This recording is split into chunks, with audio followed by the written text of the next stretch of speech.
Hallelujah. නැවත වරක් හයියෙන් කියමුද හලෙලුයා.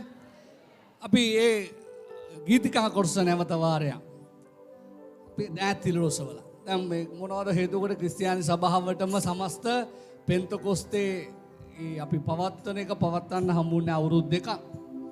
නේද? අර බෝම්බ ප්‍රහාර ඉඳලම නැහැ. හැබැයි දෙවියන් වහන්සේ හැමදාම යහපත් දෙවියන් වහන්සේ. ආමෙන්. අපි ඉල්ලනවා නම් ආලේපෙන් බලෙන් පුරවන්න උන්වහන්සේ විශ්වාසවන්තයි. ආමෙන්. අපි දෑතිල රොසවලා හැමෝම දෑතිල රොසවලා මං කැමති පුළුවන් හැම කෙනෙක්ම නැගිටිනවා නම් බුද්ධ දල්වන් ගින්නක් බෝ බලවත් උන්වහන්සේගේ ගින්න අපි කරා එවන්න කියලා අපි ඉල්ලමු. ඔබ එනකන් මං ඉන්නකන් ලෝකේ බොහෝ සෙනගක් බලාගෙන ඉන්නවා. උන්වහන්සේගේ ගින්න අප තුල තිබෙන්න අවශ්‍යයි අනිත් අය වෙනස් කරන පිණිස. ඔබ තුල මා තුල තිබෙන ජීවනයේ ආත්මය මිනිසුන්ගේ ජීවිත පරිවර්තනය කරන්න සමත් වෙන්න යනවා. කවුද ඉල්ලන්නේ යන්නේ දෑතිල රොසවල ස්වාමිනී අලුත් ගින්නක් අලුත් ආලේපයක් අලුත් බලයක් මගේ ජීවිතේ වන්න මට අවශ්‍යයි බොන්සේ මාව කැඳවගත්ත තෝරගත්ත වැඩේ උදෙසා මාවරයි යන්න කියලා. දෑතිල රොසවල නැගිටලා අපි ජ්වලිතව සුද්ධාත්මනෝසගේ බලය ඉල්ලමු මේ උදෑසන. උන්වහන්සේ අප කරා පැමිණ පුදුම ක්‍රියාවක් සම්පූර්ණ කරන පිණිස. නමස්කාර කණ්ඩායම එක්සිත් වෙමු හැම කෙනෙක්. හලෙලූයා හලෙලූයා දෑතිල රොසවල හලෙලූයා හලෙලූයා මරවෝ ශන්දරවි කලල මොන්දෝරිය යප්‍රි ખાදර මොකොරියත හයමෝ රබෂිය ප්‍රීතියෙන් ඉල්ලමුද ස්වාමීන් අලුත් ගින්න කවුලුවන් අලුත් ආලේපයක් මට දෙන්න අලුත් බලයක් දෙන්න මා තුළ පුදුම දේ කරන්න මේ උදෑසන කියලා.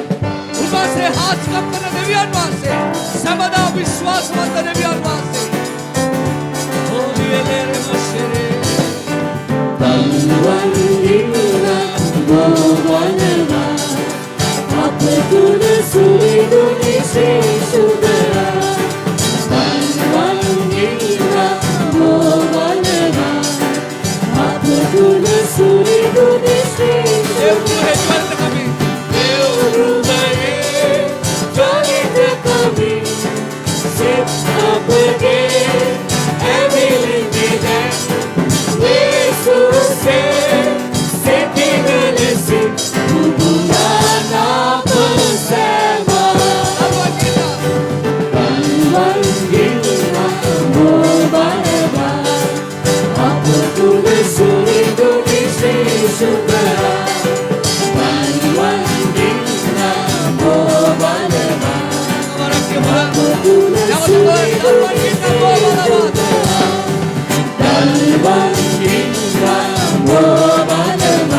සුදාත්ම දෙවියන්ගේ බලය අප කරා පැමිණ අපේ ජීවිතවල පුදුම දේ කරන්නේ මේ උදෑසන. හලෙලූයා හලෙලූයා රාමශි සබාව අපි ස්තුති කරමු දෙවියන් වහන්සේ. හලෙලූයා වාසේ අපත් බලවත් දෙවියන් වහන්සේ හරමෝරෝති අනා අපි හන්දලා විකරලා කියලා අලුත් ආනන්ද අලුත් බලය ස්වාමී අපේ ධර්ම Usumaria Handare, Rihalana Makire la Basaba, Oyere Kayora, Kayora, Kayora, Anabasa Dimana Tume, Anabasa Namaskar Karanda, Eneviano Seyama Sevianvase, Ore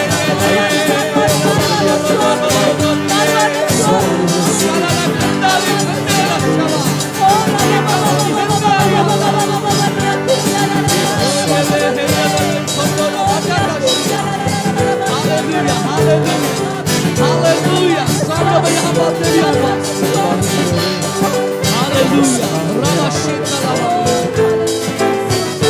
Hallelujah. Kidene kiyawa අද දවස් වෙනකම් මාව ජීවත් කරපු දෙවියන් වහන්සේ යහපත් වූ දෙවියන් වහන්සේ. ආමෙන්. ගොඩක් අය මැරුණා.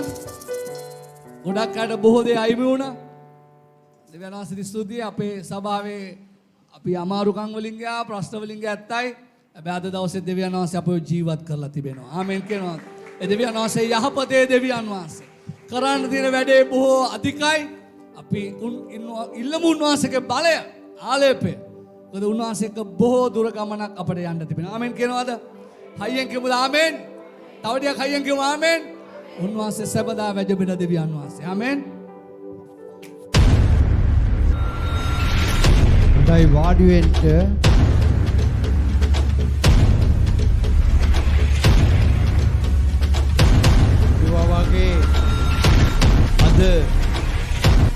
දෙවියන් වහන්සේට ස්තුති කරන්න බොහෝ කාරණා තිබෙනවා.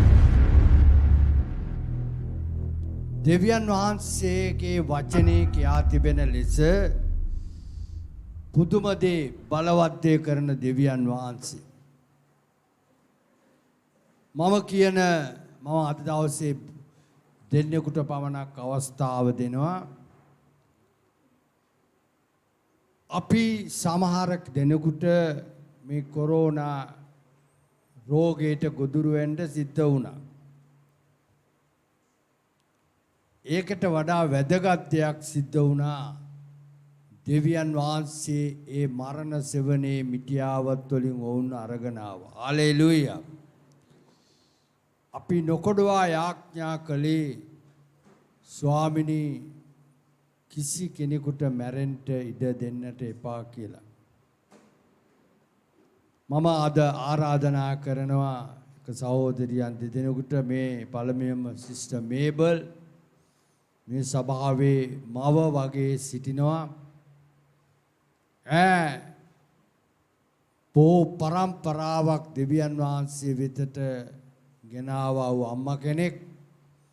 හේබ්‍රෙව් පොතේ කියනවා ධර්මිෂ්ඨයන් උදෙසා කරන මෙහෙය අමතක කරන්නට තරම් මම දෙවි කෙනෙක් නොවේ කියලා. හලෙලූයා. මම කියනවට වඩා හරි ලස්සනට කියාවි. ඈව මැරුණා කියලා සුදු රෙද්දකිනුත් වැව්වා කියලා කියනවා. නමුත් අද අපි සමග සිටිනවා. හලෙලූයා. අපි හොඳ අත්වලසන් ආදයද. හොඳයි සිස්ටර් මේබල් එන්න ඉදිරියට සිස්ටර් නිලෝසිත් එන්න.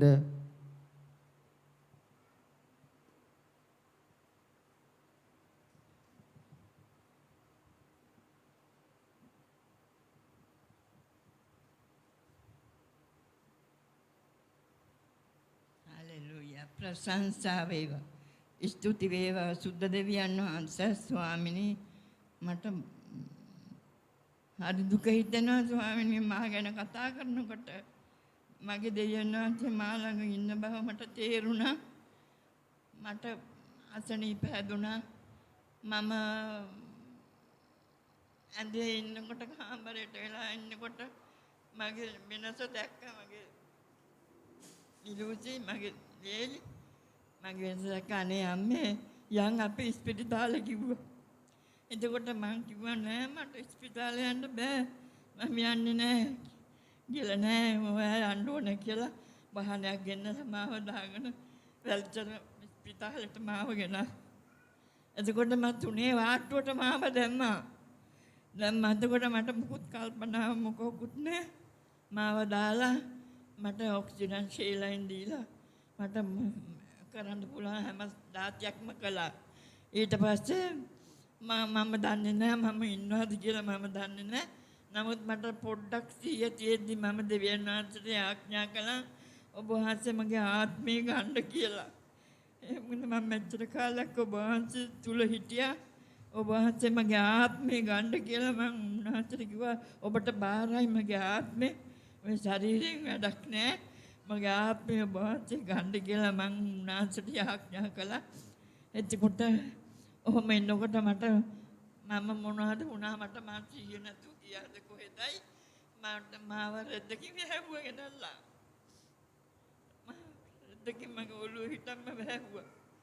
මම දෙවියන් වහන්සේට කිව්වා අනේ ජේසුනේ මගේ දරුවෝ ඉන්නවා මගේ පාලකතුමා ඉන්නවා මගේ සභාවේ ඉන්නවා මට බෑන්න දැම්මම වහන්සේලකට එන්න මට දැම්මම බෑ කියලා මම ඉස්සෙල්ලා මගේ ආත්මය ඔබ උන්වහන්සේට බාර දුන්නා.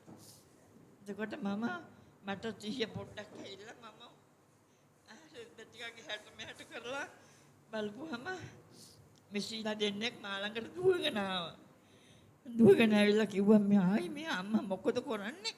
මේ මොකද කරන්නේ ඔය? මේ අනිත් මිනිසුන්ගේ බය ගන්න මොකද කරන්නේ? ඉතින් මම කිව්වා මම දන්නේ නැහැ මං මුකුත් කියන්න මං දන්නේ නැහැ. ඔහොම ඉන්නකොට පස්සේ දොස්තර මහත්තයා ඇවිල්ලා කිව්වා මේකට ගන්න ආකට දාගන්න මෙයා ජීවිතුන් අතර තාම ඉන්නවා.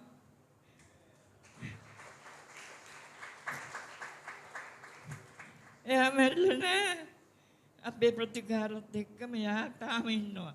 ඉතින් ඒකින්ද මෙයා ගන්න මෙයාට දෙන්න මෙයාට ආරවා දෙන්න මෙයා දෙන්න. එක්කෙනෙක් ඇවිල්ලා මම ඇහුවා කීයද අම්මට වයස? මං කිව්වා මට 84යි. මේ ලබලා තියෙන 84යි. අනේ ඔයා තාමත් ජීවත් වෙන්න ඕන නේද කියලා තමයි මේ ඔයාට සිහිය ඇවිල්ලා තියෙන්නේ. අපි ඔයාට ඉජහට ප්‍රතිකාර කරනවා කියලා මාව 19 වාට්ටුවට දැම්මා. 19 වාට්ටුවට දාලා මට මුකුත් කර කියා ගන්න බෑ. මට අසල්වාසී කොරෝනා ඇදලා සනීප වෙච්ච එක්කෙනෙක් මට උදව් කළා. එයාට සනීපයි කිව්වා. එයා මට උදව් කළා. මම එයාට කිව්වා ඔයා මට උදව් කරන්න මං ඔයාව සලකනවා කියලා මං ඒ වෙලාවේ මගේ අතේ තිබිච්ච දේ ගානක් මං එයාට දුන්නා. එයා කිව්වා නෑ මං අම්මව බලන්නම් අම්මාගේ අම්මා වගේ මං ඔයාව බලන්නම් කියලා. ඉතින් එයාව බලලා මට හුඟක් ප්‍රතිකාර එයාගෙන් මට ලැබුණා. මාව ටොයිලට් එකට අරගෙන ගියා. මාව එයා මේ රෝද පුටුවෙන් එයා තල්ලු කරගෙන මාව ගෙනිච්චා. ඉතින් ඔහොම එන්නකොට මට කිව්වා මේ මාව මේ ගෙනියන්න ඕනේ කියලා ලොකු පරීක්ෂණයකට ගෙනියන්න ඕනේ කියලා. ඉතින් මේ මොකද මට තියෙන වෙලාවකට තියෙන්නේ නැහැ. ඉතින් මේ කොරෝනා රෝගේ තද බලම එක මට හැදිලා තියෙන්නේ. ඉතින් මම හැදිච්ච ගමම මම ගියේ නෑ ස්පිතාලෙට.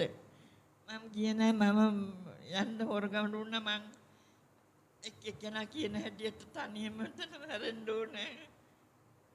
තනියම මම මිනිහ දෙන්නෙත් නෑ. ඉතින් ඒක ඉන්නනේ මොකද මම මෙහෙමම දුර්වලුනේ ඇයි මේ මාව එහෙමම උපාසය ඇයි මාව මෙහෙමම අනාථ කැරිය අයින්තක කෙරුවේයි මම මොකද කරපු වරද්ද කියලා මං දෙවියන් වහන්සේට යාඥා කළා. එතකොට මිසි ඇවිල්ලා අම්මගේ දේශු අම්මව බේරුවා. අම්මව බේරුවා. අම්මා බයෙන්ද පාකිසිට ඔයා අපි 19 මාට්ටුට දානවා. එහෙන් හොඳ ප්‍රතිකාර ඔයාට ලබා දෙනවා කියලා ඊට පස්සේ මට මොන හරියට ප්‍රතිකාර කළා ඒගොල්ලෝ මාව පරීක්ෂණයකට ගෙනිච්චා මාව දැන් අර මහා විශාල මේකක් අතරකට දාලා මම මුළු ශරීරෙම දාලා හොයච්ච ගලා බැලුවා මේ අවුරුදු 84කට මේ හැදෙන්න ඕනේ ලඩක් නෙමෙයි මේ හැදුනේ. ඒකින්ද මේ අම්මාට දෙවි කෙනෙක් ඉන්න බව එයා ඒත්තු අරගෙන මේ දැන් තියෙන්නේ කියලා තව ඉන්නට ඔක්කොටම කියලා මාව 19 වාට්ටුවට දැම්මා. එතනදී මට ටිකක් නැගිටින්න පුළුවන් වුණා. මම නැගිටලා කියන්නේ ඉඳගත්තා මැද උඩ. ඉඳගත්තාම ලොකු දොස්තර මහත්තයා ඇවිල්ලා මට කිව්වා ඔයා 48 වාරයක් එතන ඉඳන් මෙතෙන්ට ඒ වාට්ටුවේ එහාට මෙහාට යන්න ඕනේ. ඔයා මට පේන්න යන්න ඕනේ කිව්වා. මම යන්න ඒ වෙලාව මට බෑ. නමුත් මම ඔතේ හයිය අරගෙන මම පුළුවන් වාගේ මම බොරුවට hina වෙලා මම ඒ 48 වාරයක් මම එහාට මෙහාට ගියා. ඉතින් ඔයාට අද යන්න පුළුවන් ගෙදර කිව්වා. එතකොට ඔක්කොම දන අපුඩි ගන්න ගත්තා වාට්ටුවේ උණු දෙනක ඔක්කොම අත් කරා. ඒ මොකද මට හරි ආදරේ වුණා. මං ගීතිකා කිව්වා.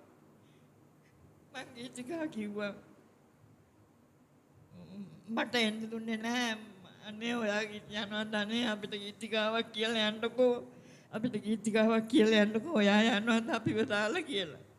ඉතින් මං එද්දි ඔක්කොම තියලා මං ගීතිකාවක් කියලා ඒගොල්ලන්ට මං ඒගොල්ලන්ව සතුටු කරලා ඔයාලා දෙවියන් වහන්සේ වදාගන්න මට දේව කරුණාව මට ලැබුණේ. මගේ දරුවෝ බලන්න මට පුළුවන්. මගේ සභාවචනික මගේ පාලක මගේ දුකට අපිට උණු වගේ පාලකතුමා බලන්න යන්න මට පුළුවන් කියලා මං දෙවියන්ගෙන් මං ඒගොල්ලන්ට කියලා මං සමුහර ගත්තා. දෙවියන් වහන්සේට ප්‍රශංසා වේ.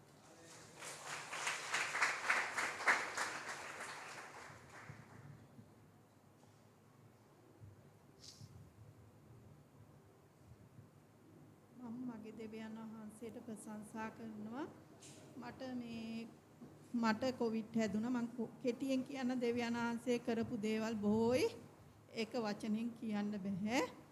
මොකද අපි උපන්දින පාටියට මල්ලිලා ගියා, හස්බන්ඩ්ගේ මල්ලිගේ. අපි ඔක්කොම දෙනා ගියා.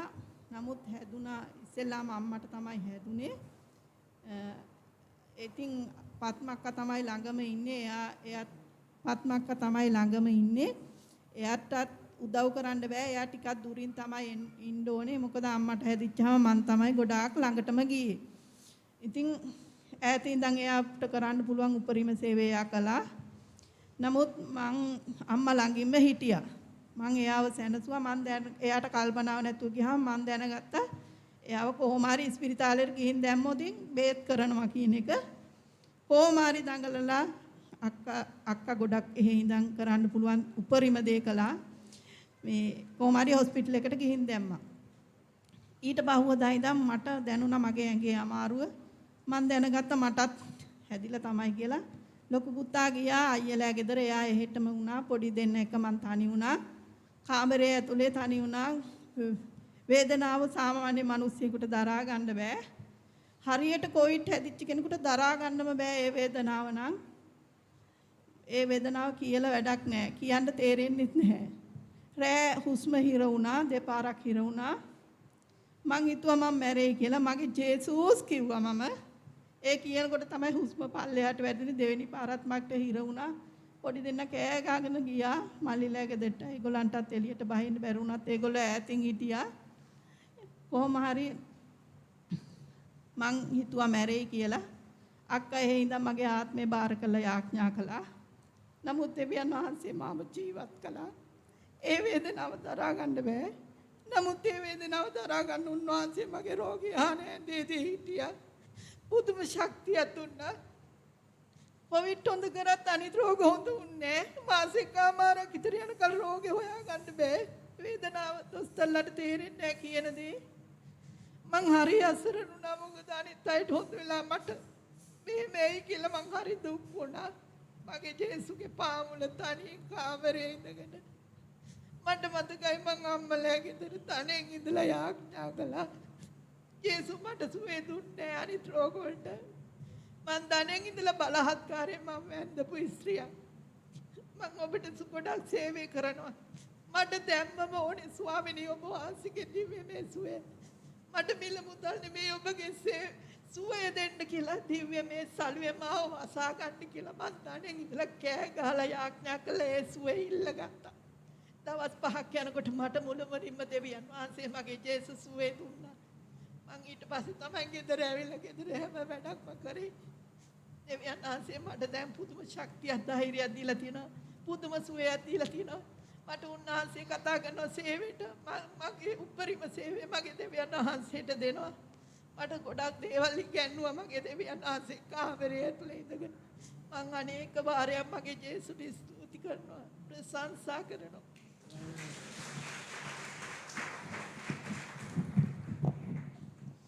ඊතා වැදගත් දේ වචනේ කියනවා නුඹලා මාගේ සාක්ෂිකාරයෝ. ඊයේ වෙනකොට ලක්ෂ 50කට වඩා ලෝකේ මිනිස්යන් මැරිලා තිබෙනවා. නමුත් දෙවියන් වහන්සේ අද දවසේ අප සමග සිටින පිණිස මේ මවත් මේ සහෝදරියත් ගෙනත් තියෙනවා. ඇත්ත වශයෙන්ම දෙවියන් වහන්සේ නොවැතිනම් අපිට ජීවිතයක් නැහැ. හලෙලූයා. ඒ නිසා තව බොහෝකල් උන්වහන්සේගේ වැඩේ කරන පිණිස උන්වහන්සේ අපි එක්කෙනාව තවා තියෙනවා. තව කීප දෙනෙක් සිටිනවා. ලබන ඉරිදා අපට අවස්ථාව දෙනවා. ඒ වචනේ පැහැදිලිව කියනවා බලාපොරොත්තුවක් නැත්තා වූ තැනැත්තන් මෙන් නොව බලාපොරොත්තුවක් ඇත්තා වූ තැනැත්තන් මෙන් නුඹලා ජීවත් වෙලා කියලා. අපිට තිබෙන එකම බලාපොරොත්තුව දෙවියන් වහන්සේ පමණයි. හලෙලූයා. දැන් පැහැදිලිව පෙනුන දේ වෙන දේවල් වලින් සුවේ ලබන්නත් බෑ, ජීවිතේ බේර ගන්නත් බෑ. අද මම ඔබට කතා කරන්නේ එවැනි ක්‍රිස්තියානි කාර්යයන්ගේ තියෙන මහිමවත් බලාපොරොත්තුව ගැන. ඇයි අපිව දෙවියන් වහන්සේ තබා තිබෙන්නේ? මොකද්ද කිතුණුවාට තියෙන බලාපොරොත්තුව? තවදුරටත් මේ ලෝකේ ජීවත් වීමද? නැත්තම් කාලා බීලා ඇඳලා පැළඳලා ලෞකික සැප සම්පත් භුක්ති විඳගෙන සිටීමද? දෙවියන් වහන්සේ අපිට බලාපොරොත්තුවක් දීලා තියෙනවා. අපේ බලාපොරොත්තුව මේ ලෝකේ කාරණා ගැන නෙවෙයි, මේ ලෝකේ නෙමෙයි. උන්වහන්සේ සමග සිටින්නටයි. මම අද මගේ මාතෘකාව කියනවා කිතුණුවාගේ මහිමවත් බලාපොරොත්තුව හන ක්‍රිස්තුස් යේසුස් වහන්සේගේ දෙවෙනි පැමිණීම. හලෙලූයා. බදන්නවා මුළු බයිබලේ මුල සිටම කිව්වේ ලෝකයට ගැලවුම්කාරයෙක් එන බව. මිනිස්සු ඒ කාලේ ඉඳලා යුදෙව් ඉතිහාසය තුල පෙන්නනවා ලෝකෙට මෙසියස් වහන්සේ කෙනෙක් එනවා කියලා. එතකොට ඒක ඉෂ්ට වුණා. කිව්වා බෙත්ලෙහේමේ දාවිද්ගේ වංශයෙන් බෙත්ලෙහේමේ උපදින බව. ඒ අනාවැකි කියලා තිබුණේ පරණ ගිවිසුම තුල. ඒකත් ඉෂ්ට වුණා. ඊට පස්සේ කිව්වා උන්වහන්සේ මේ ලෝකෙට ඇවිල්ලා දස දුක් විඳලා කුරුසියක මැරෙන බව. ඒකත් ඉෂ්ට වුණා. කිව්වා තුන්වෙනිදා මලවුන්ගෙන් නැගිටිනවා. නැගිටලා උන්වහන්සේ ප්‍රකාශ වෙන බව. ඒකත් ඉෂ්ට වුණා. එතකොට උන්වහන්සේ එසේ පොරොන්දු පරිදි මලවුන්ගෙන් නැගිටලා ගෝලයන්ව ධෛර්යමත් කරමින් දින 40ක් උන්වහන්සේ මේ ලෝකෙ තුල සිටියා. ඊට පස්සේ උන්වහන්සේ පියාණන් වහන්සේ ළඟට ගියා. දැන් මේ පියාණන් වහන්සේ ළඟට යන මොහොතේ කිව්වේ මොනවද? ක්‍රියාපොතේ පළවෙනි පරිච්ඡේදයේ 9 වෙනි පදේ බලමු. ක්‍රියාපොතේ පළවෙනි පරිච්ඡේදයේ 9 වෙනි පදේ.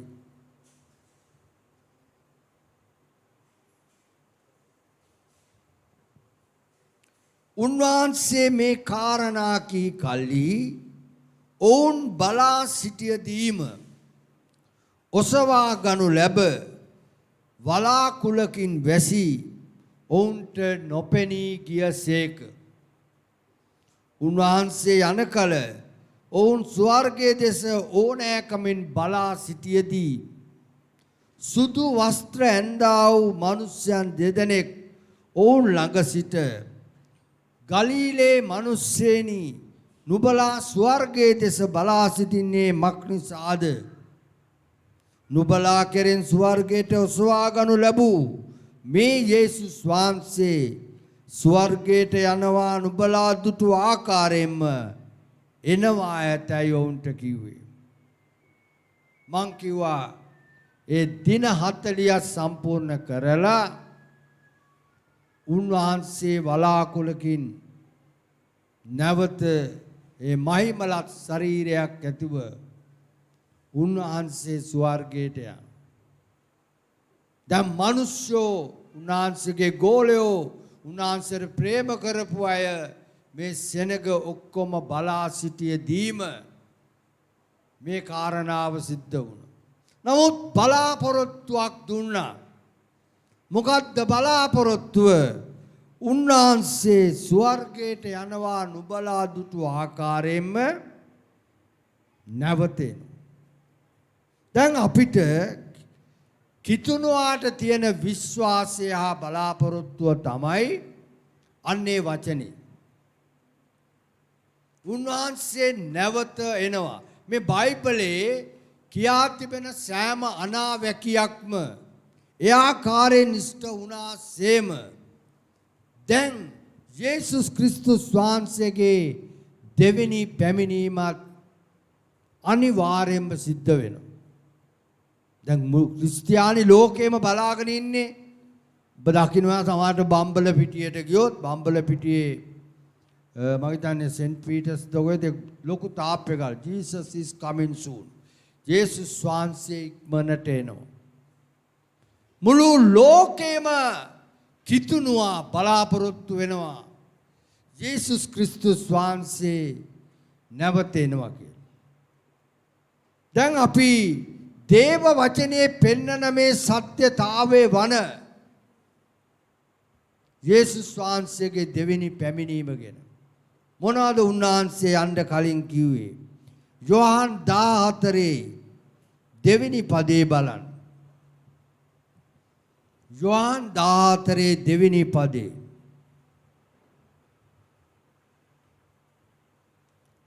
මාගේ පියාණන් වහන්සේගේ ගෘහයේ බොහෝ වාසස්ථාන ඇත්තේය. එසේ නොවුවේ නම් මා විසින් නුඹලාට කියනවා ඇත. මක් නිසාද නුඹලාට ස්ථානයක් පිළියෙල කරන පිණිස යමි. මම ගොස් නුඹලාට ස්ථානයක් පිළියෙල කරම් නම් මා සිටින තැන නුඹලා සිටින පිණිස මම නැවත ඇවිත් නුඹලා මා ළඟට ගන්නෙමි.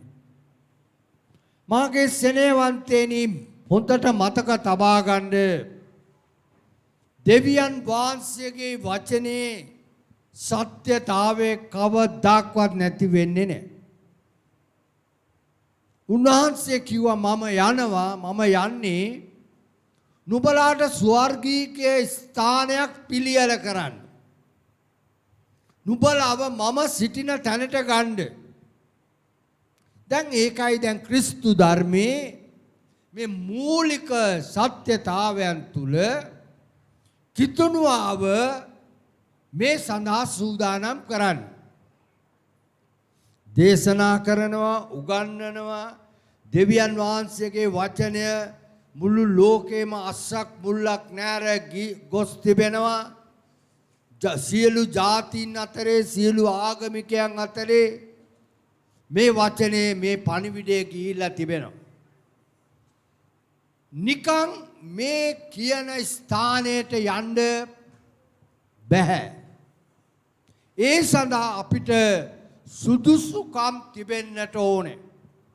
ඒ සුදුසුකම අප විසින්ම ලබා ගන්නා පිණිස තමයි යේසුස් ක්‍රිස්තුස් වහන්සේ උන්වහන්සේගේ සේවා කාලය තුල මනුෂ්‍යයන්ට උන්වහන්සේගේ වචනේ ඉගෙනන්නේ.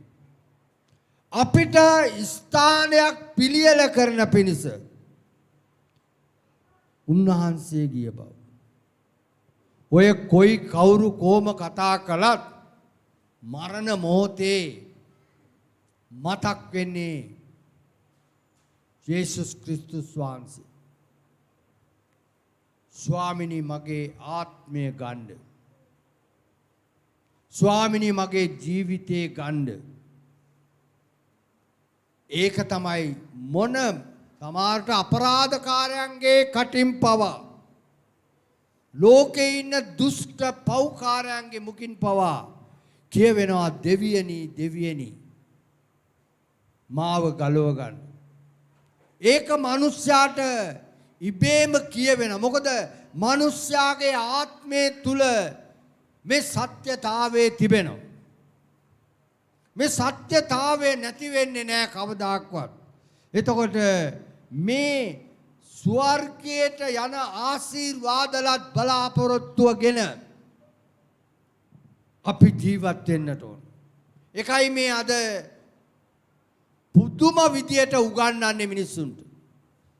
මිනිස්සුන්ගේ තිබෙන ජීවිතවල තිබෙන කුලල් සිත් දුරු කරලා මිනිස්සුන්ගේ තිබෙන දුෂ්ටකම් ඉවත් කරලා අධර්මිෂ්ඨ පෞකාරකම ඉවත් කරලා සූදානම් කරා. මට මතකයි මම කියලාත් ඇති. මට මතකයි අපේ ගමේ හිටපු අන්ත බේබද්දේ කාන්ත පෞකාරයෙක් කතෝලික සභාවේ මැරෙන්න යන දොස්තරලා ගෙදර එව්වා. මෙතන උගුරේ පිළිකාවක්. දොස්තරලා ගෙදර එව්වා. තව දවස් දෙකක් ඉඳී මෙයාට කැමති කෑමක් කන්න පුළුවන් නම් ඒක දෙන්න කියලා. පස්සේ මට පණිවිඩයක් වෙලා අපි කට්ටියක් ගියා. මම යනකොට ඇඳේ දිගෑවිලා ඉන්නවා. ටෙලිකොම් එකේ හොඳ තනතුරක් දරන මිනිස්සෙක්. එයාගේ දරුවෝ එයාත් එක්කම ඇඳේ ඉඳගෙන වැළපී ඉන්නවා. මම ගිහිල්ලා මුකුත් කතා කළේ නැහැ. ඔයාව සුව කරන්නයි මං ආවේ ජේසුස් වහන්සේගේ නාමයෙන් සුව මං ඕවා කියන්න ගියේ නැහැ. මම කිව්වා ඔයාගේ ආත්මේ සුව වෙන්න. මර්වින් මෙච්චර කාලයක් තිස්සේ කරපුවා කියපුවා මන් දන්නවා බීගත්තම අමු කුණු හර්පෙන් තමයි මේ පැත්තේ කතා කළේ. මම දෙවියන් වහන්සේගේ වචනේ විතරයි කතා කළේ. එතන ඉන්න අය බලාපොරොත්තු වෙන්නට ඇති නෑදෑයෝ බලාපොරොත්තු වෙන්න ඇති. දැන් ඉතින් ඔළුවට අත තියලා යාඥා කරලා මෙයාවසු මම ඒවා කරන්න ගියේ නෑ. මං කව මර්වින් මම ආයෙනවා. පස්සේ දවස් දෙකයි මැරෙනවා කියලා කිව්වේ. මගේ හිතකුවා මැරෙන්නේ නෑ කියලා. මේ මිනිස්සයා සුමාන දෙකක් ජීවත් වුණා. දොස්තරලටත් පුදුමයි. සුමාන දෙකක් ජීවත් වුණා. ආයෙ අමාරුයි කියලා කියපුවාම මම ගියා. මම යනකොට අර තිබිච්ච කාලකන්ණි මූණ, බේබදු මූණ, දුෂ්ටකමේ ආත්මය මිනිහගෙන් පහ වෙලා ගොස් තිබුණා. ඊට පල්ලෙහින් ළමයි වැළපෙනවා. මම ගෙට ගොඩ වෙච්ච ගමන් කව මර්වින් කොහමද? ඔව් ෆාදර් මම ලෑස්ති යන්න. මම ලෑස්ති යන්න. මම දෙවියන් වහන්සේ තුල පුදුම සමාදානයක් යුතුව ඉන්නවා. හලෙලූයා. මං ඒගොල්ලන්ගේ දරුවන්ට භාර්යාවට කතා කරලා කිව්වා ඕගොල්ලන්ට බලාපොරොත්තුවක් නැති හින්දා ඕගොල්ලෝ වැළපෙනවා. ඕගොල්ලන්ට බලාපොරොත්තුවක් නැති හින්දා කෑ ගහනවා. නමුත් මේ මිනිස්සයා තමාගේ පව්ගෙන තමාගේ වැරදිගෙන පසුත් ඇවිලි වෙලා දැන් තමාගේ ජීවිතයේ දෙවියන් වහන්සේට බාර දීලා උන්වහන්සේ සමග යන්න ලෑස්ති වෙලා ඉන්නවා. දෙවියන් වහන්සේත් ඔහුගේ පව් ගණනකට නොගෙන දෙවියන් වහන්සේත් ඔහුට ආශිර්වාද කරති. එදා හැන්දෑවේ මිනිහා මැරුණා. අපි මේ ජීවිතය කියන එක తాවකාලික දෙයක්.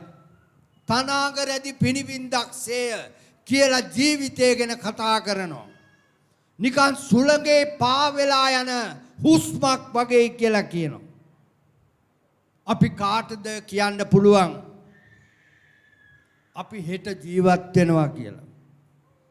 දේව වචනේම කියනවා හෙට මක් වේද කියා නුඹ දන්නේ කොහමද? අපිට කාලසටහන් හදන්න කවුද කිව්වේ? අපිට කාලසටහන් හදන්න පුළුවන්ද අරක කරනවා මේක කරනවා කියලා? මරණය කොයි වෙලාවෙ එනවද දන්නේ නැහැ.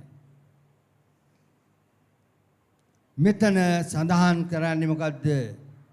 අපේ බලාපොරොත්තුවක් තියෙනවා. අපේ බලාපොරොත්තුව තමයි මරුණයින් පස්සේ අපි කොහාටද යන්නේ? යෝහන් පොතේම කතා කරනවා ස්වාමිනී අපි මරුණම කොහාටද යන්නේ? අද හුඟක් දෙනකොට තියෙන ප්‍රශ්නයක්.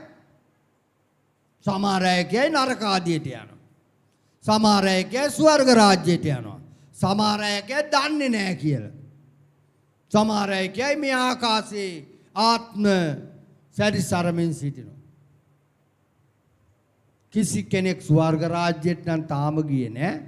නමුත් ඔවුන් විනිශ්ශාසන ඉදිරිපිටට යන්නට ඕනේ. එතකොට කිතුණුවන් ජීවත් විය යුතු ආකාරය අවබෝධ කරගත යුතු වන්නේ සුභාරංචි පණිවිඩයේ ගැඹුරු සත්‍යතාවය අවබෝධ කර ගැනීම තමයි. දැන් අපේ සූදානම තියෙන්න ඕන කොහමද? යේසුස් වහන්සේ කිව්වා මාර්ගයේද සැබෑවද ජීවනයේද මමයි. මා කෙරෙන් මිස කිසිවෙක් පියාණන් වහන්සේ ළඟට යන්නේ නැහැ. එතකොට ස්වර්ග රාජ්‍යයට නැත්තම් යේසුස් වහන්සේ පිළියෙල කර තිබෙන ස්ථානයට යන මාර්ගය යේසුස් ක්‍රිස්තුස් වහන්සේ. සත්‍යතාවය යේසුස් වහන්සේ. ජීවනය යේසුස් ක්‍රිස්තුස් වහන්සේ. දැන් මේ මුළු මිනිස් සංහතිය තුල එක මනුස්සයාව පව් කළා හෝ නොකළා හැම මනුස්සයාම සූදානම් කරන්නේ මෙන්න මේ මයිමලත් බලාපොරොත්තුව ගෙනයි. සෑම මනුස්සයෙකුටම ගැලවීමේ පණිවිඩය මාර්ගය ලබා දීලා තිබෙනවා. ඕන කෙනෙකුට තමා සිටින පෞකාර තත්ත්වයෙන් මිදිලා ඕන කෙනෙකුට පුළුවන්කම තිබෙනවා මේ ස්වර්ගයට යන මාර්ගය හදාගන්න. සමහර අය නම් කියන්නේ මොකද්ද? කාලා බීලා ඇඳලා ඔය හෙට මැරුණත් කමක් නැහැ කියන අදහස.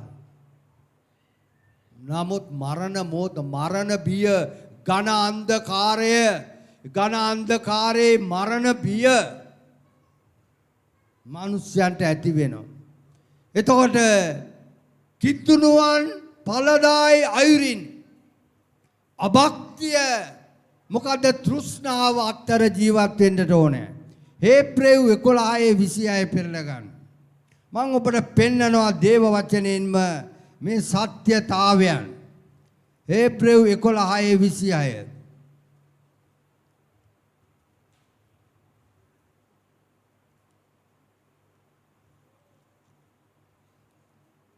හේබ්‍රේව් 11:26 මෙසේ කතා කරනවා. කලකට පාපේ සැප භුක්ති විඳීමට වඩා දෙවියන් වහන්සේගේ සෙනග සමග දුක් විඳීම තෝරාගත්තේ. කලකට පාපේ සැප භුක්ති විඳිනවට වඩා මොකද්ද කියන්නේ? දෙවියන් වහන්සේ සමග සෙනග සමග ඒ සහෝදර සම්බන්ධතාවය ඇතිව ප්‍රේමයේ සහභාගීකම ඇතිව ජීවත් වීම ආශිර්වාදය. ඇයි සල්ලි වලින් කිසි දෙයක් කරන්න බෑ. තානාන්තර වලින් කිසි දෙයක් කරන්න බෑ. උගත්කමින් කිසි දෙයක් කරන්න බෑ. මේ ජීවිතය තුළ මිනිස්සයා වෙරදරන්නේ මොනවටද? උදේ නැගිට වෙලාවෙ ඉඳලා රෑ නිින්දට යනකම් වෙරදරන්නේ මොනවටද? මේ කායික සැප මාංශය සතුටු කරන්න ඕනේ. බඩට උවමනා කරන උවමනා නොකරන හැම දෙයක්ම දෙන්නට ඕන. මේ සැප කියන එක සතුට කියන එක එක තප්පරයයි. එක විනාඩියෙන් ඒ සතුට නැති වෙනවා මිනිස්යන්ගේ. hina මූණ එක විනාඩියෙන් විරූපී වෙන්න පටන් ගන්නවා. ඒකයි මේ ජීවිතේ කාරණා දෙකක් ගැන කතා කරන්නේ. එතකොට සී කල්පනාවෙන් යුතුව ධර්මිෂ්ඨ ලෙසත් භක්තිවන්ත ලෙසත් මෙලව ජීවත් වෙන්නට ඕන. ඇයි මේ මිනිස්යන් අද අපි අනිත් ආගම් ගැන අපිට කතා කරන්න බෑ. ඇයි ක්‍රිස්තියානි කාර්යය කියන අය තෝරගත්තේ? ඇයි මේ කිතුණු කියන නම පට බැඳගෙන අපි ජීවත් වෙන්නේ? ලෝකයා සහ අපේ අතරේ විශාල වෙනස්කමක් තිබෙනවා. ලෝකයා කියලා කියන්නේ දෙවියන් වහන්සේගෙන් නොවන, දෙවියන් වහන්සේ විශ්වාස නොකරන, තමන්ට කැමති ලෙස ජීවත් වෙන්න දඟලන මිනිස්යාට. ඒක පාපය හෝ වේවා, අධර්මිෂ්ඨකම හෝ වේවා, මොන ආකාරයේ හරි කමක් නෑ යක්ෂයාව සතුටු කරන, ජීවත් වෙන්න ඔවුන්ට අවසර තියෙනවා. නීතිය නීති විරෝධී ඒවා ඒගොල්ලන්ට ආදාළ වෙන්නේ නැහැ. මේ අය අතරින් දෙවියන් වහන්සේ තෝරාගත් තමන් සන්තක සෙනග ඔවුන්ව කැඳවලා තියෙන්නේ මොනවටද?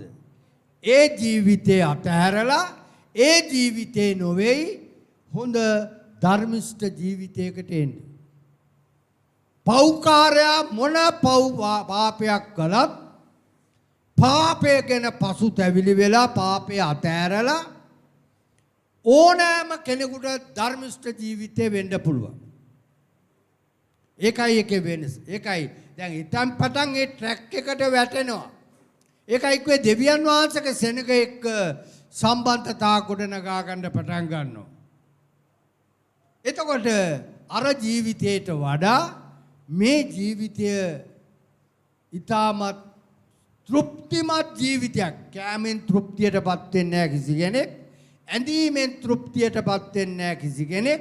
වෙන ආකාර සැප සම්පත් වලින් තෘප්තියටපත් වන්නේ නැහැ කිසි කෙනෙක්. නමුත් තමන්ගේ මනස, තමන්ගේ ආත්මය, තමන්ගේ සිත තමාව සතුටු කරගන්න පුළුවන් වෙන්නේ කොහමද? අර ආත්මික තෘප්තිමත් භාවය නිසා තමයි.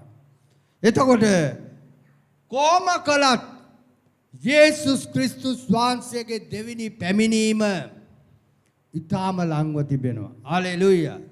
මට මතකයි 2000 වසර ලබනකොට මේ කළු ජාතික රටක් ඔවුන් Taman සන්තක දීපල ඔක්කොම වික්ක 31 වෙනිදා. විකුණලා ඔවුන් හැම කෙනාටම බෙදලා දීලා උඩු මහලකට නැගලා ඔවුන් මේ 2000 වසර ආරම්භ වෙනකොටම යේසුස් වහන්සේ පැමිණෙයි කියලා බලාපොරොත්තුව හිටියා. නමුත් ආවේ නැහැ. ආවේ නැහැ. තවම ආවේ නැහැ. යේසුස් වහන්සේගේ පැමිණීම ගැන යේසුස් වහන්සේවත් ස්වර්ගයේ දේව දූතයන්වත් කවුරුවක්වත් දන්නේ නැහැ කියලා කියනවා. ඒ දවස ඒ පැය අපි දන්නේ නැහැ.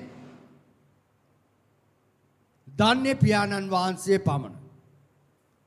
අපි දැන් මොකද්ද කරන්නට ඕනේ? දවස අදද හෙටද ලබන මාසෙද කියන එක නෙමෙයි. සූදානම්ව සිටීම. ආත්මීක සූදානම්ව සිටීම. ඒ ආත්මීක සූදානම ඇති කරගන්න වේසන තරමටම අපි ධර්මිෂ්ඨ වෙනවා. ඇයි අපි මානසික තෘෂ්ණාව මාංශයේ දේවල් අපේ ජීවිතෙන් අපි ටික ටික අයින් කරනවා. වැඩක් නැහැ. වැඩක් නැහැ කියන දන්න. එතකොට යේසුස් ක්‍රිස්තුස් වහන්සේ පැමිණීම ගැන කුරුසේ මරණය ගැන අද විවිධ මත දරනවා. කවුරු මත දැරුවත් අපි වාද විවාද කරන්න යන්නත් ඕනේ නැහැ. සමහර විශ්වාස කරනවා, සමහර විශ්වාස කරන්නේ නැහැ. සමහර අය වීලු කරන අයත් ඉන්නවා. නමුත් සැබෑ කිතුණුවන් ලෙස මතක තබා ගන්න අපි උන්වහන්සේගේ පැමිණීම බලාපොරොත්තුව ඉන්නවා. හalleluya. මේ බලාපොරොත්තුව තුල අපිට තිබෙන ගැඹුරුම විශ්වාසය තමයි අපි සූදානම් වෙන්නේ. අපි සූදානම් වෙන්නේ. දැන් උන්වහන්සේගේ පැමිණීමට ප්‍රමාදයට හේතුව ගැන පෙන්වුවොත් හේතුව තමයි තවම සභාව සූදානම් කරලා නැහැ කියන එක. සූදානම් වෙමින් යනවා. ලංකාවේ හෝ වේවා ලෝකේ බොහෝ රටවල් වල වේවා සභාවල් වල සූදානම් වීමක් වෙනවා. සභාවක 100ක් හිටියොත් අඩුම වශයෙන් 50ක්වත් මේ සූදානම් වෙමින් ඉන්න ඕන. සමහර අය ඒ සූදානම නැහැ. පල්ලි එනවා. යාඥා කරනවා. අපි කිතුනෝ කියලා කියනවා. ඒ නාම මාත්‍රික කිතුනුකම තේරුමක් වෙන්නේ නැහැ. හැම කෙනෙක්ම වෙරදරන්නට ඕන මොනවද? හැම කෙනෙක්ම අපි පොඩි ළමයි නෙමෙයි.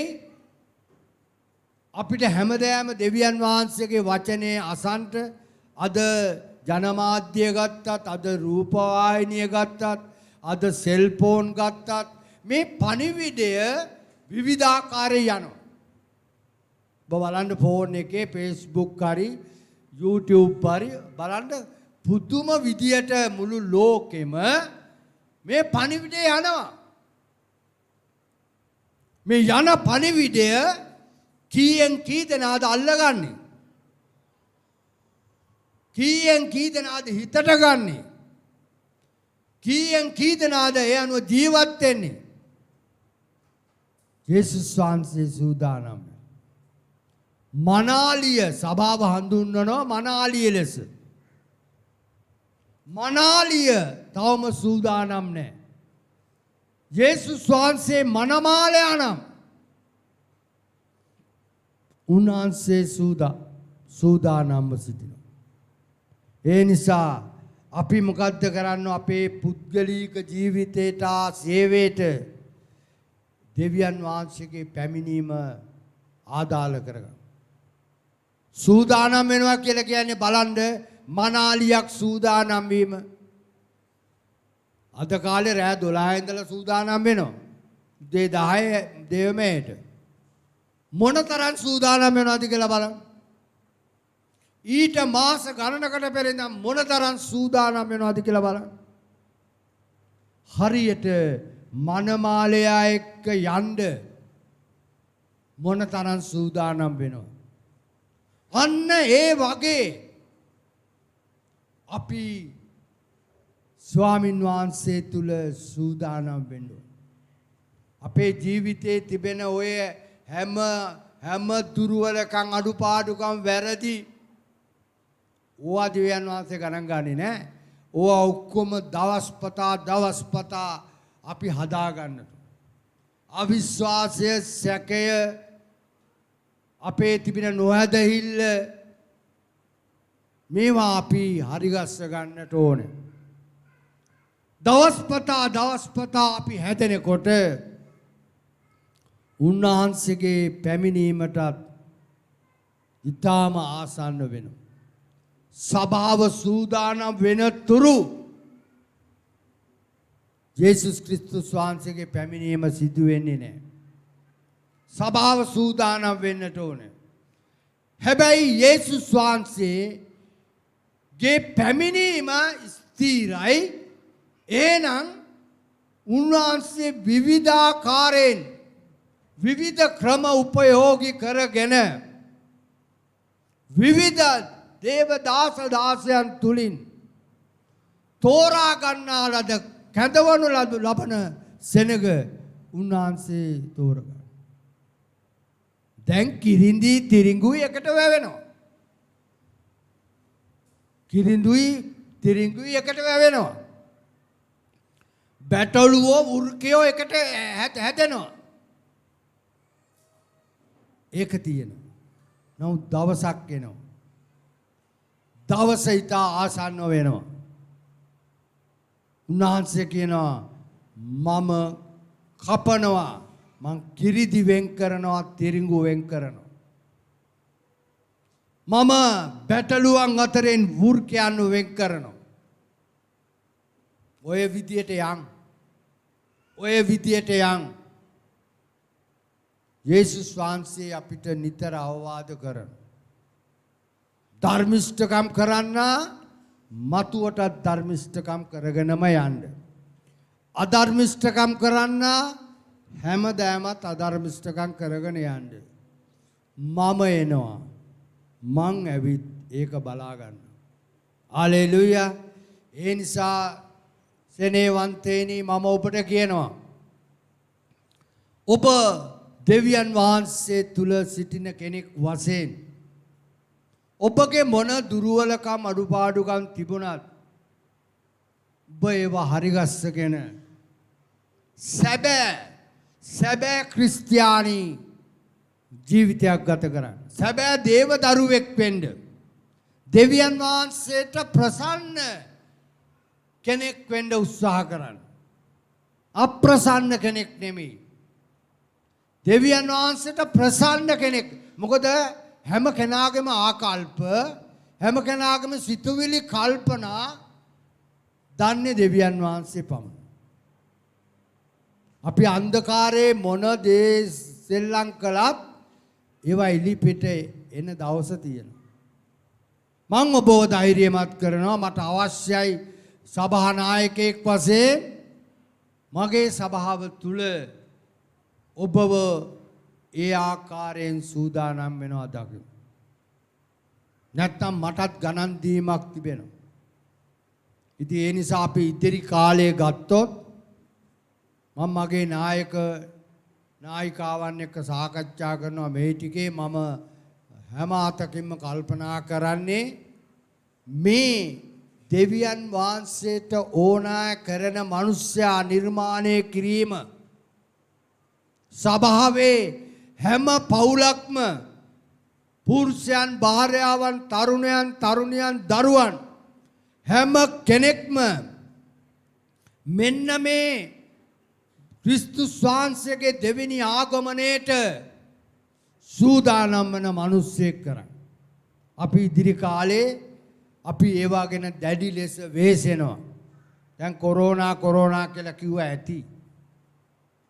තව රැලි එන්න පුළුවන්. නමුත් කොරෝනා එක්ක ජීවත් වෙන්නත් ඉගෙන ගන්නට ඕන.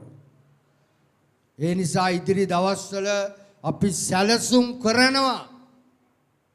අපි වෙහෙසෙනවා. තවත් අය දේව සේවයට කැඳවනවා. හැම පවුලක් පළමුකට සිටින පවුල් සභාව තුල සිටින පවුල්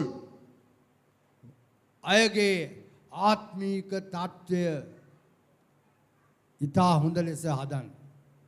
ඒ වගේම සෙකන්ඩ් ජෙනරේෂන් දෙවෙනි පරම්පරාවක් තියෙනවා. අලුත් පරම්පරාවක් තිබෙනවා. තව අලුත් සෙනගක් දෙවියන් වහන්සේ කැඳවන්නට යනවා.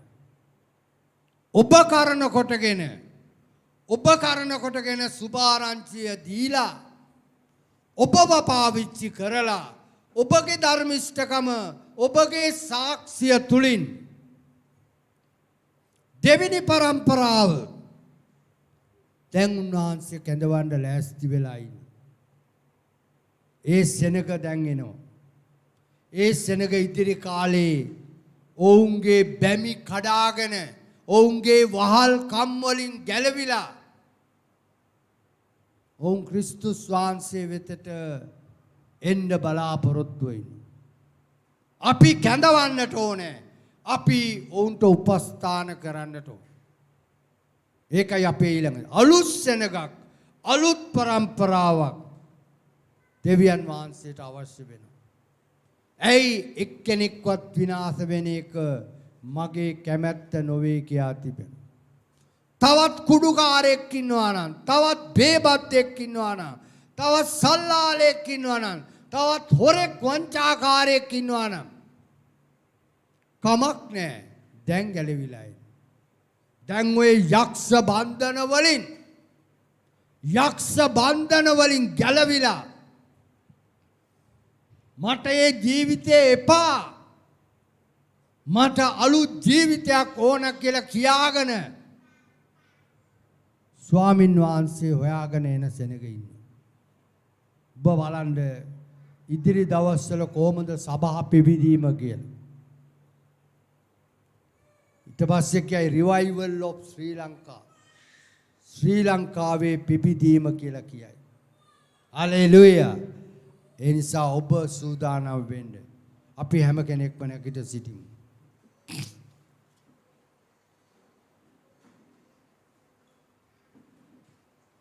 හලෙලූයා. දෙවිස්වාම. මම ඔබට කියනවා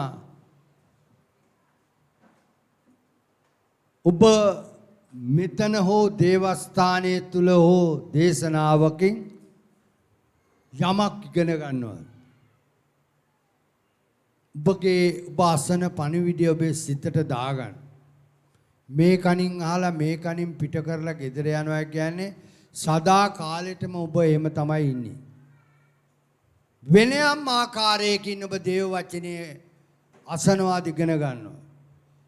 බයිබලයේ කියවීමෙන් අධ්‍යයනය කිරීමෙන් ඔබ දෙවියන් වහන්සේගේ සත්‍යතාවයන් ඉගෙන ගන්නවාලු.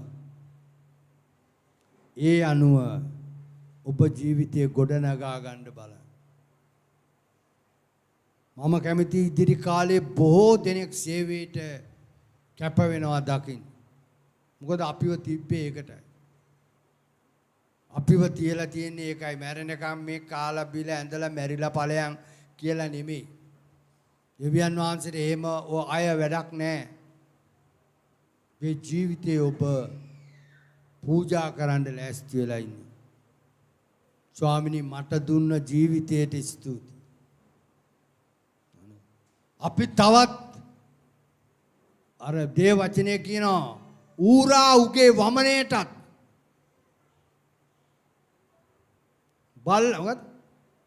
බල්ලා උගේ වමනයටත් ඊරි මොකද නෑවා ඊරි මඩවලටත් යනවා.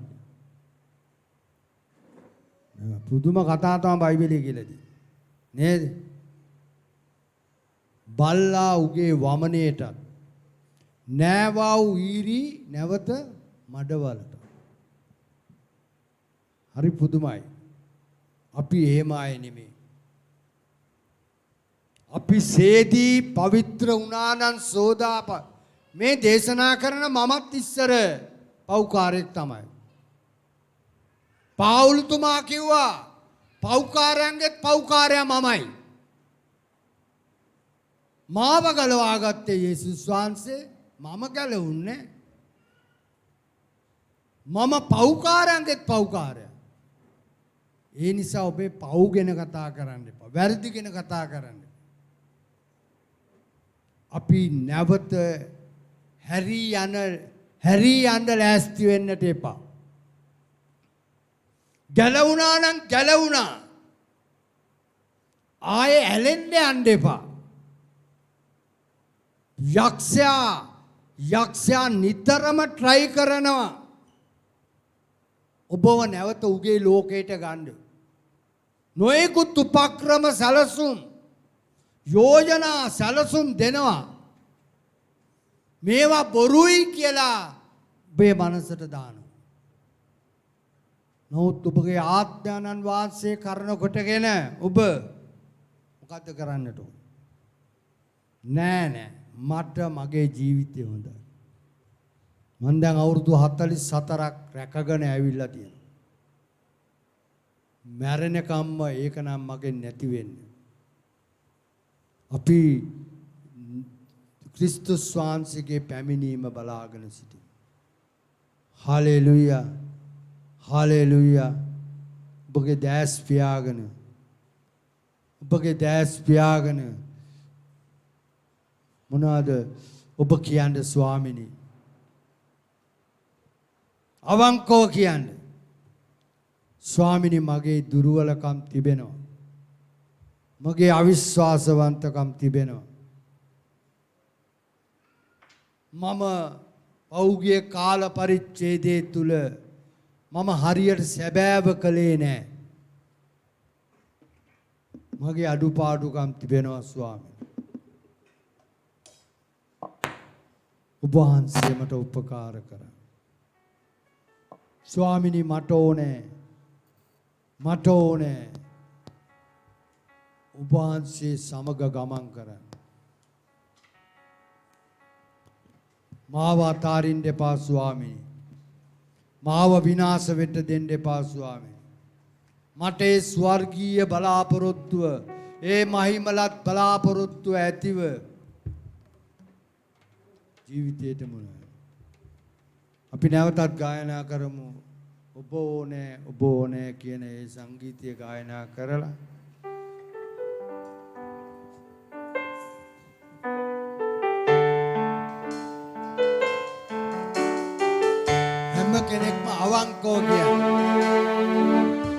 අවංකව කියන්නේ මට ඔබ වහන්සේ ඕනේ.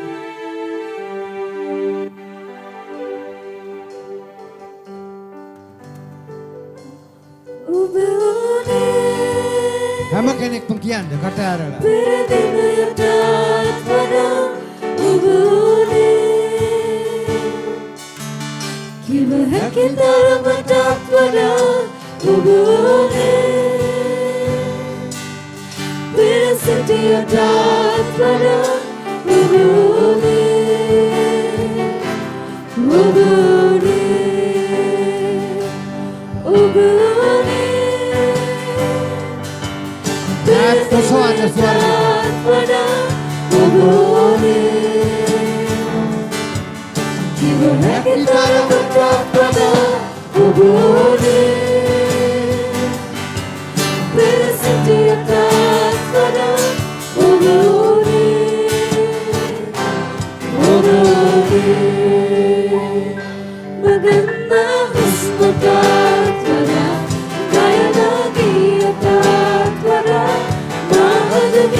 පෙර සිටි දිනයටත් වඩා පෙර සිටි ජීවිතයට මම යවත යන්නේ නැහැ. මම අලුත් මිනිස්සෙක්. ඒකයි අපිට කියන්නේ born again Christians කියලා. අපි අලුත් ජීවිතයකට ඇතුල් වෙන්නට ඕන. අලුත් ජීවිතයකට. ඒක ඒ අලුත් ජීවිතේ තමයි දෙවියන් වහන්සේට ප්‍රසන්න වෙන්නේ. පරණ මිනිස්සයා දෙවියන් වහන්සේට ඕන නැහැ. අලුත් මිනිස්සෙක් ඕන. සිතුවිලි වලින්, කල්පනා වලින්, චේතනා වලින්, ක්‍රියා වලින් හැම අතකින්ම සම්පූර්ණ අලුත් මිනිස්සෙක් වෙන්න ඕන. අපි ආඥා කරමු. අති උතුම් බලවන්ත ජීවමාන මහෝත්තම දෙවි ස්වාමිනී, ඔබ වහන්සේ අපට කෙතරම් ප්‍රේම කළාදයත් වහන්සේගේ ඒකජාතක පුත්‍රයාණන් දෙන තරම් ප්‍රේම කළසේක. එසේ කළේ අපි කිසිවෙක් විනාශ නොවී සදාකාල ජීවනය උරුම කරගන්නා පිණිසය. එසේ කළේ ස්වාමිනී මහිමලත් බලාපොරොත්තුව වන ජේසුස් ක්‍රිස්තුස් වහන්සේගේ දෙවෙනි පැමිණීමය. ස්වාමිනී උන්වහන්සේගේ පැමිණීමේදී උන්වහන්සේ සමග යන පිණිස අපි සූදානම් වන පිණිසය. ස්වාමිනී වහන්සේට මේ සෑම දරුවෙක් බාර කරනවා. මේ ලොකු කුඩා හැම දරුවෙක් බාර කරනවා. ඔවුන් වහන්සේ තෝරාගත්තා නොව ඔබ ඔවුන් තෝරාගෙන තිබෙන නිසා ස්තුතියි. ස්වාමිනී ඔවුන්ගේ සෑම දුර්වලකමකට අඩුපාඩුවකට ඔබ වහන්සේ කමා කළ මැනව. මම යාඥා කරනවා පියාණෙනි, මෙතන සිටින්නා වූ සෑම පුරුෂයෙක්, සෑම ස්ත්‍රියක්, සෑම තරුණයෙක්, තරුණියක්, සෑම දරුවෙක් ස්වාමිනී ඔබ වහන්සේ ස්පර්ශ කරමින්, ඔවුන්ගේ ජීවිත ස්පර්ශ කරමින් ඔවුන්ට නව ජීවිතයක් දෙන ලෙස ස්වාමිනී වහන්සේගේ පැමිණීම ඉතාම ආසන්නව තිබෙන මේ කාලේ සියලු ලකුණු පහළ වී තිබෙන මේ කාලේ ස්වාමිනී වහන්සේ තෝරාගත් කැඳවාගත් අපිව සූදානම් කළ මැනව. ස්වාමිනී මේ සභාවේ සෑම පවුලක් අද දවසේ නොපැමිණියා වූ සෑම පවුලක් වහන්සේට බාර කරනවා. ස්වාමිනී වහන්සේ වුන් ආරක්ෂා කළ මෙනව ඔවුන් නිරෝගිමත් කළ මෙනව ස්වාමිනී ඔවුන්ගේ ආර්ථික ප්‍රශ්න ගැටලු වලට වහන්සේ විසඳුම් දුන මෙනව ඔවුන්ගේ නැති වී ගියා වූ සෑම දෙයක් වහන්සේට නැවත ආපසු ලබා දුන මෙනව ස්වාමිනී සෑම පවුලක් කිතුණු පවුලක් වෙන්න වහන්සේ කරුණාව දුන මෙනව. දැන් වහන්සේගේ සුද්ධ වූ හස්තයට මේ සෑම පවුලක් සෑම කෙනෙක් බාර කරනවා. යේසුස් ක්‍රිස්තුස් වහන්සේගේ නාමයෙන්. හලෙලූයා.